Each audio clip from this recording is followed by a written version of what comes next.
It's not critical that you go to university because I think not everyone needs it, but it did help me in a lot of ways. I was very shy. Were you a secondary school student again? What type of business would you look to start and why? Maybe the beauty industry would be a place to start, wouldn't you? What's the best advice that you can give to a student that's looking to start a business at school? It's important that you don't follow the crowd and you be yourself. What's your dream? My dream, I suppose, is to introduce as many people as possible to the therapeutic benefits of art.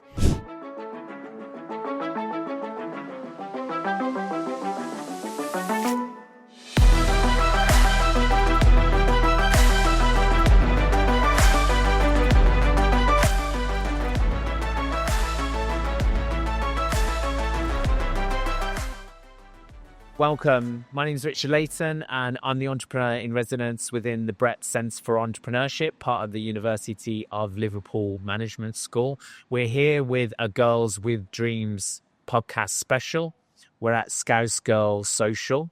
We have our two interviewers this morning, Tiff and Poppy. Thanks ever so much for being here. And we have a serial entrepreneur, Gemma Longsworth, who will be interviewed by Tiff and Poppy, and I'll hand it over now to ask the questions. So our first question for you is, what is the business about and how long have you run it for? Okay, Gil, so this is a tough question.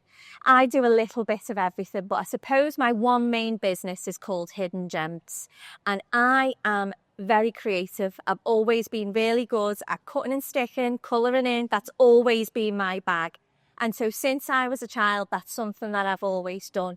But you know what, girls? It's got me through some very tough times. So this is a little bit of a sad story. But when I was younger, I lost my little brother. So my brother Sean died. Now, I was never very good with my words, not good at putting pen to paper, but art was my way to express myself. So I went to work at the Children's Hospital and I started doing workshops and classes and one-to-one sessions with the children there, getting them to open up and express themselves through art. And that led on to me having my own company, which is Hidden Gems. And I work with all sorts of children and all sorts of companies and organisations across Liverpool. And we just use art and we have a good time. Oh, that's amazing. Thanks, girls. I love that. The next question is, were you a secondary school student again? What type of business would you look to start and why? Now, that's a tough one because I absolutely love what I do.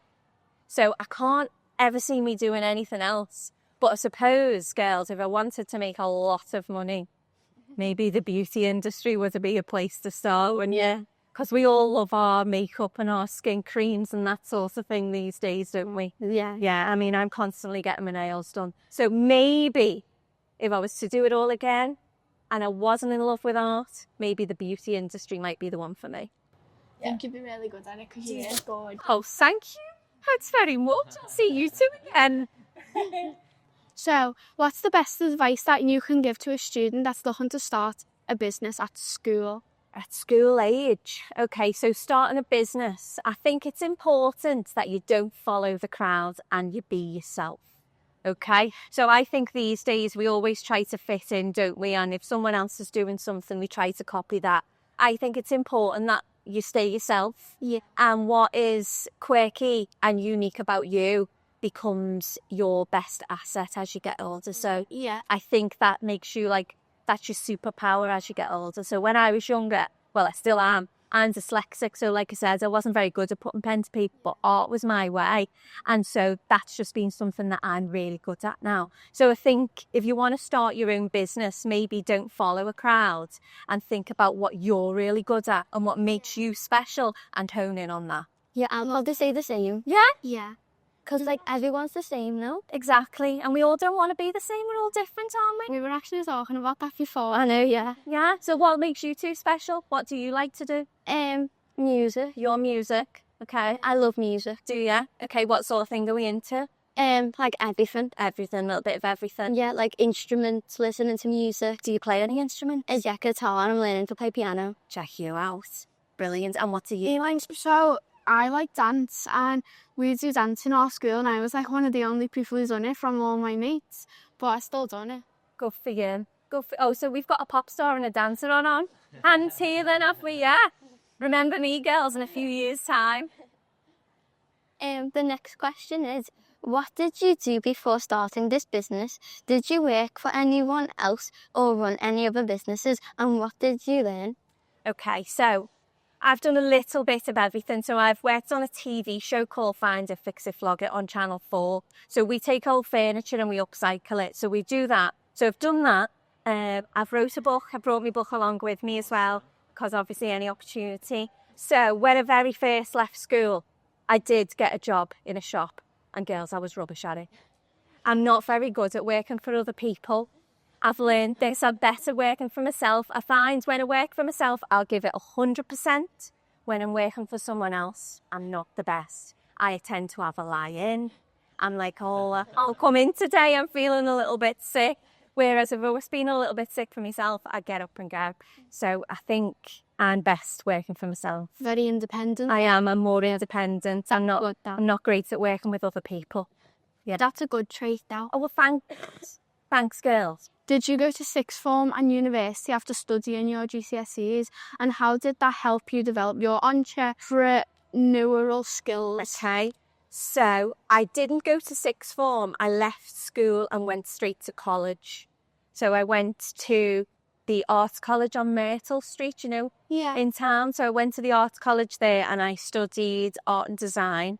And from there, I went to university in Bristol and I studied fine art. And then from there, I went and did my postgraduate master's in Manchester. This was such a long time ago, girls. I'm trying to remember. In Manchester, and I did textiles, but I specialised in therapeutic arts. So yes, I think it's not critical that you go to university, because I think not everyone needs it, but it did help me in a lot of ways. I was very shy. And like I say, I lost my brother when I was younger and that made me quite isolated. So I didn't have a lot of friends.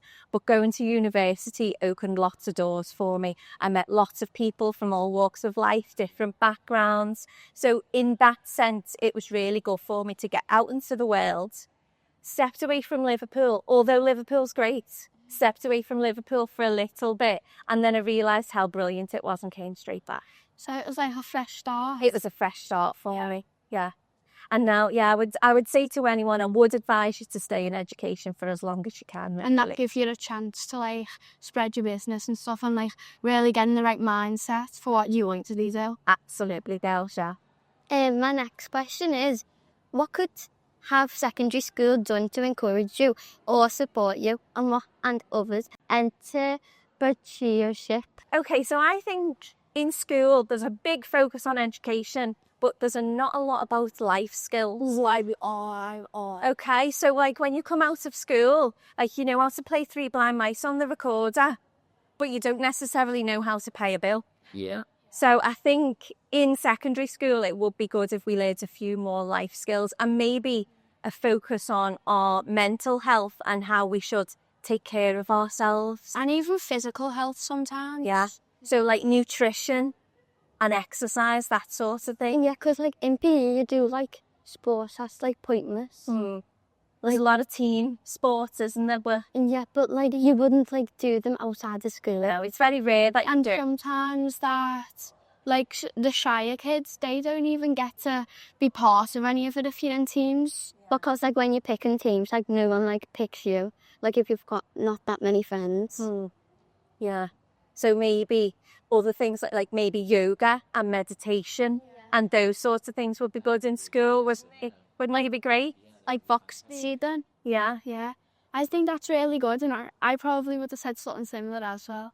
Well, as well, girls, because I've done art, and I did art when I was in school, but it was very much like, draw this picture, look at this artist, do this, this and this. Whereas I find that art, for me, is not about the end product, it's more about the process of creating it. And they want leeway.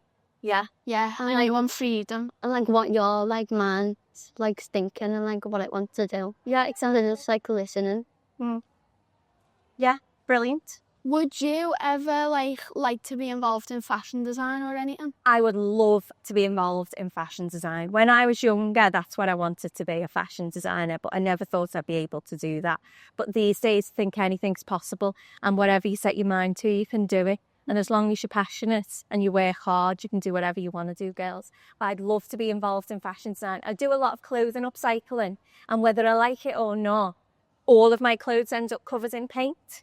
So I suppose I could start my own fashion brand with just clothes that are covered in paint. Yeah, like what is your Like that. My own style. Yeah. So I would like to say that I'm super glam, but I'm probably not. I'm like t-shirts, painted jeans, baggy jeans and trainers. That's me. I'm comfy. I can get dolled up occasionally, but it really is on the odd occasion, girls. Yeah, I'm more just At least you're open on it. exactly Like comfort. comfy, practical. I'm always bending down. I'm always painting. So yeah, there's no point in wearing all my good gear. Is there's just to get paint all over it. Love that. Yeah. So well done to Tiff and Poppy for asking the questions. That was really fun. We've had and we've learned a lot as well. Thank you. I really enjoyed that. I could sit here all day, girls, and chat to you too. I have Brilliant. a couple of closing traditions on the Kids Interview Entrepreneurs podcast. So our first one is to ask you to Simon Squib you over here and ask you what's your dream?